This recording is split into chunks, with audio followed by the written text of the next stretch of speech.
एक किसान होता है, घर में पूरे दिन घूमता रहता है और घूमने के बाद शाम को रस्सी उठाता है और उसके आंगन में एक वृक्ष होता है, उस पर लटक जाता है। गांव के लोग जब ये हालत देखते हैं, भाग करके आते हैं, उसे उतार लेते हैं।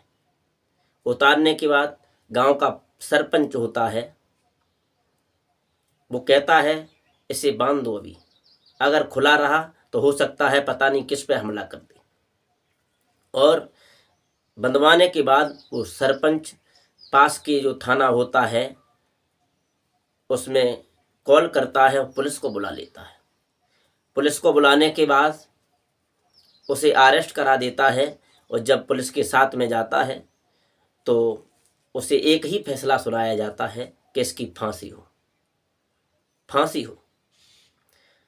वो किसान राष्ट्रपति तक गुहार लगाता है, मुझे क्षमा कर दो, तो राष्ट्रपति का भी ये संदेश आता है कि ऐसे व्यक्ति को जीना संसार में बिल्कुल निंदनीय अपराध है। ऐसे व्यक्ति को तो बिल्कुल ही छोड़ना नहीं चाहिए और ऐसे व्यक्ति को फांसी के फंदे तक लटकाया जाए जब तक इसके प्राण नहीं निकल जाए। किसान बहुत हैरान होता है, नमस्कार, ये किसान कौन है जो इसको फांसी के फंदा की तैयारियां हो रही हैं, फांसी लगने वाली है, इसने ऐसा क्या काम किया था जो इसे फांसी राष्ट्रपति से लेकर के नीचे से लेकर राष्ट्रपति तक उसका आदेश कर देते हैं फांसी होनी है। ऐसा उस किसान ने क्या बिगाड़ा था, उसने ऐसा क्या गलत काम किया था जो सब निचली अदालत से लेकर के सभी यही कह रहे थे कि इसकी फांसी होना बिल्कुल तय है, लेकिन फांसी उसकी टल जाती है। दोस्तों नमस्कार, मैं अवधेश और इस कहानी में आप अंत तक बने रहिए। मध्य प्रदेश का एक जिला होता है सीहोर। सीहोर के पास में एक थाना लगता है इच्छावर। इच्छावर थाने में एक गांव आता है कनेरिया। उस कनेरिया गांव में एक किसान रहते हैं, उसके 4 बेटे होते हैं।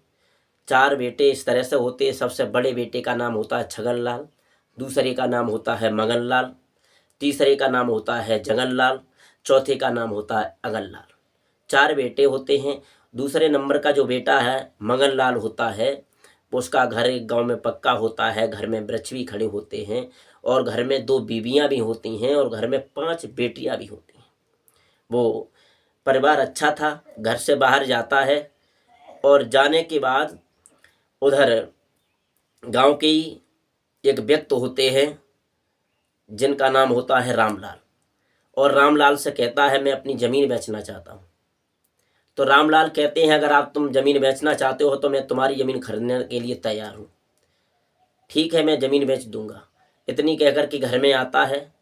शाम को अपनी बीवियों से कहता है मैंने अपनी ज़मीन का सौदा कर दिया है।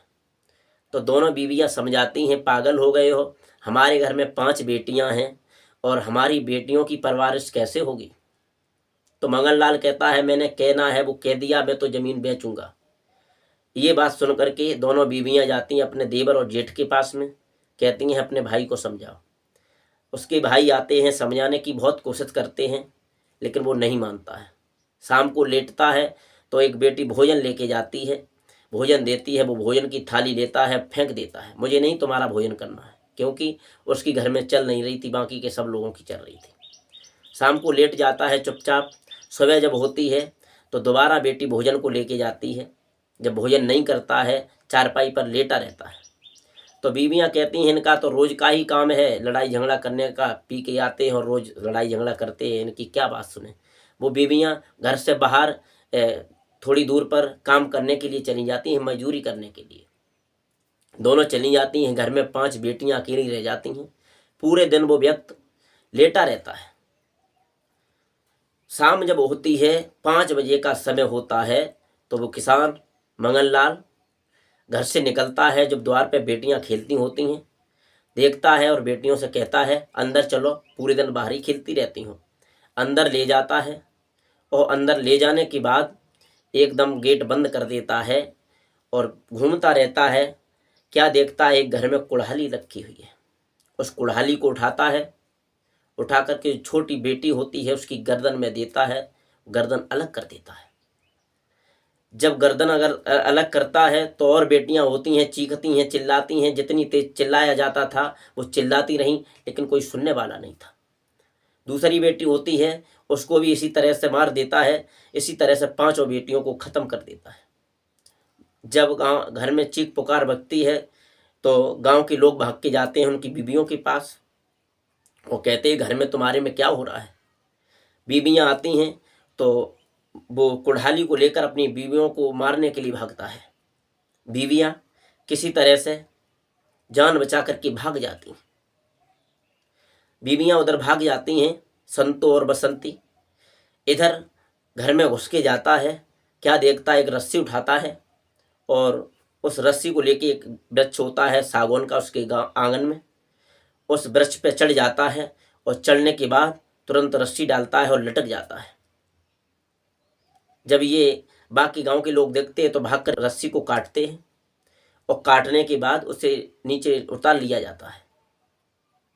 उतारने के बाद गांव के लोग कहते हैं ऐसा करो, इसे इसी वृक्ष से बांधो, हो सकता है इसी अगर नहीं बांधा तो दूसरे लोग पर हमला कर सकता है। गांव के लोगों से वृक्ष से बांध देते हैं। उसे बांधने के बाद एक गांव के सरपंच होते हैं, वो पास के ही थाने में, इच्छावर जो थाना होता है, उसके लिए पुलिस को फ़ोन करते हैं। पुलिस आती है, पकड़ के ले जाती है। पकड़ के जब ले जाती है तो एक ही फैसला निचली अदालत से लेकर सब सुनाते हैं, इसे फांसी की सज़ा होगी, फांसी की सज़ा होगी। इधर फांसी की सज़ा तय हो जाती है। वो गुहार लगाता है राष्ट्रपति से, मुझे क्षमा कर दो, अब मैं ऐसा कभी नहीं करूँगा। राष्ट्रपति वो चिट्ठी देखते हैं। देखने के बाद एक ही बात कहते हैं, इस व्यक्ति को तो जीना संसार में बिल्कुल ही नहीं है, इसे तब तक फांसी पर लटकाया जाए जब तक इसके प्राण नहीं निकल जाए। राष्ट्रपति का आदेश मिल जाता है। उधर जेल में सत्र जिला न्यायालय से आदेश आता है जबलपुर सेंट्रल जेल के अंदर कि इस व्यक्ति को फांसी लगनी है, इस तारीख को फांसी लगनी है, 8 अगस्त सन 2013 को फांसी लगनी है। जेल में पूरी तरह से तैयारियां होने लगती हैं, फांसी का फंदा लगाया जाता है, तैयारियां होती हैं। जेल के जो लोग होते हैं वो कहते हैं कैदी को फांसी लगाने के लिए जल्लाद कहाँ से आएंगे, डॉक्टर किसे बुलाया जाएगा, और पूरी तरह से तैयारियां होने लगती हैं। पूरे दिन तैयारियां होती हैं। यह तैयारियां जेल के जो भी कैदी होते हैं वो देखते हैं और कहते हैं मन में, उस कैदी को आज फांसी लगाई जाएगी। पूरी तैयारियों के बाद सब कुछ हो जाता है, तब तक एक एनजीओ आता है, अभी इसे फांसी नहीं देनी चाहिए। क्यों? क्योंकि अब इस केस में मुझे सच्चाई कम नजर आती है। ये सुनकर उसकी फांसी रोक दी जाती है। और जब फांसी रोक दी जाती है तो बताया ये जाता है आज तक उस व्यक्ति को फांसी नहीं लगाई गई और आज तक वो अपनी फांसी का इंतजार कर रहा है कि कब उसे फांसी लगे। दोस्तों, इस तरह से जो गलत कदम उठाते हैं और घर को बर्बाद कर देते हैं, बाद में पछताने से कुछ नहीं होता है। तो कहने का मेरा मतलब ये है, अपने क्रोध में और बल में आकर कभी ऐसा न करना चाहिए कि घर के लोगों को कष्ट हो, महिलाओं को कष्ट हो, बच्चों को कष्ट हो। ऐसा करने से वो घर परिवार कभी आगे नहीं बढ़ते हैं। दोस्तों, जो व्यक्ति था उसने अपने बाहुबल में आकर के, क्रोध में आकर के ये नहीं सोचा मैं क्या कर रहा हूँ। वो आज भी वो अपनी फांसी का इंतजार कर रहा है। आज भी उस व्यक्ति को अभी तक फांसी नहीं लगी। तो दोस्तों, आज की कहानी ये हमारी है, जो किसी इस उद्देश्य से नहीं है, किसी को परेशान करने के लिए, किसी को सताने के लिए जो मैंने ये कहानी बनाई है, समाज को जागरूक करने के लिए कि समाज में ऐसा चल रहा है जो लोग अपने मद में आकर के घरों को उजाड़ देते हैं, घर बर्बाद कर देते हैं। मैंने इसको देख करके ये कहानी बनाई है कि समाज में जागरूकता फैले और समाज बिल्कुल इस गलत कदम को न उठाए। तब तक के लिए जय हिंद, जय भारत। आप अपना और अपनों का ख्याल रखें।